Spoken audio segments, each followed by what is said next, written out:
تھوڑے عمل والا اتنے مرتبے پہ جا سکتا ہے؟ وہ کیا کہہ رہے ہیں؟ یا اللہ میرا عمل تھوڑا ہے تو میرے پاس کیا ہے جس کا میں دعویٰ کروں؟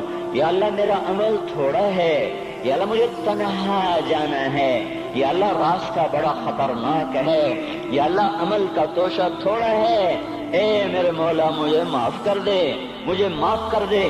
یہ وہ ہیں جو معاف ہو چکے ہیں، جن کی بخشش ہو چکی ہے، اور مجھے تو پتہ نہیں ہے کس حال میں جانا